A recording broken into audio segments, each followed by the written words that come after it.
Good afternoon guys. So guys, आज जिन जिन companies के Q4 results आए हैं उनमें से मैंने 3 कंपनीज चूज़ करी हैं और उनके बारे में मैं आपको बताऊंगा कि उनके रिजल्ट्स कैसे आए हैं जिनके आज आए हैं। So let's start. सो उससे पहले कुछ टर्म्स जो हैं वो डिस्कस कर लेते हैं। So first term is EBITDA margin. So EBITDA margin का मतलब क्या होता है? So it basically measures a company's operating profit as a percentage of its revenue. So operating profit क्या होता है और एबिटा क्या होता है? सो एबिटा और ऑपरेटिंग प्रॉफिट सेम चीज होती है, और ऑपरेटिंग प्रॉफिट जो प्रॉफिट होता है वो प्रॉफिट होता है जो आपका इंटरेस्ट, टैक्सेस, डेप्रिसिएशन और एमोटाइजेशन डिडक्ट करने से पहले का प्रॉफिट होता है। उसको हम ऑपरेटिंग प्रॉफिट या एबिटा बोलते हैं। सो एबिटा मार्जिन होता है ऑपरेटिंग प्रॉफिट अपॉन रेवेन्यू। सो हमारे को बेसिकली पता लगाना है कि जो हमारे मार्जिन है, हमारा जो ऑपरेटिंग प्रॉफिट है वो कितना परसेंटेज है हमारे रेवेन्यू का। सो ये हो गया एबिटा मार्जिन। सेकंड चीज है net profit. So net profit basically operating profit आपका निकल गया, उसमें से आपने जो भी सारी इंटरेस्ट कंपनी दे रही है, जो टैक्सेस पे कर रही है, जो डेप्रिसिएशन उनके एसेट्स पे लग रहा है, जो एमोटाइजेशन हो रहा है, वो सब डिडक्ट करके जो भी फाइनल प्रॉफिट आता है उसे नेट प्रॉफिट कहते हैं। ठीक है।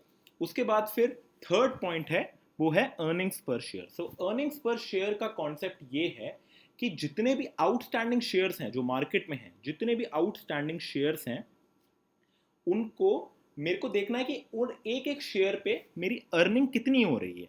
So it is basically a figure describing a public company's profit per outstanding share of stock calculated on quarterly और एनुअल बेसिस।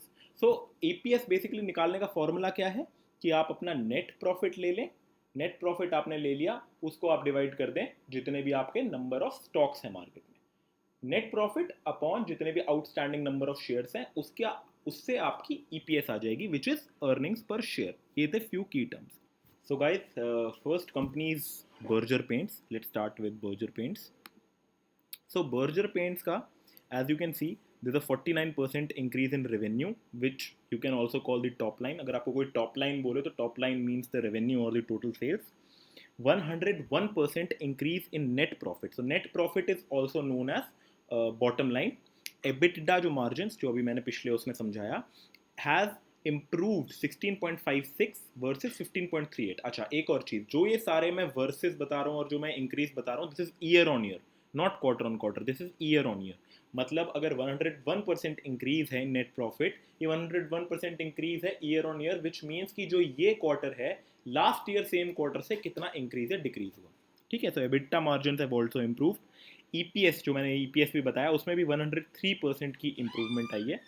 एंड जो डिविडेंड है वो है 2.8 रुपये पर शेयर, जो बर्जर पेंट्स ने दिया है। नेक्स्ट कंपनी जो है वो है बीपीसीएल, भारत पेट्रोलियम। उसका भी आज Q4 का रिजल्ट था। उनका भी रिजल्ट जो है वो बर्जर पेंट्स का तो जैसे बहुत ही अच्छा आया है, बहुत ही अच्छी उनकी ग्रोथ हुई है, वैसे ही बर्जर पेंट्स का अगर हम देखें तो increase in revenue top line year on year is 21.5% की ग्रोथ है। जो 1361 रुपये का लॉस था वो 11,940 करोड़ का नेट प्रॉफिट हो गया, जो कि बॉटम लाइन है इसकी, जो कि बहुत ही अमेजिंग इंप्रूवमेंट है, बहुत ही ज़्यादा अमेजिंग इंप्रूवमेंट आई है इनकी इस क्वार्टर। इसलिए इन्होंने देखिए डिविडेंड भी बहुत ज़्यादा दिया है, इन्होंने दिया 58 रुपये का शेयर।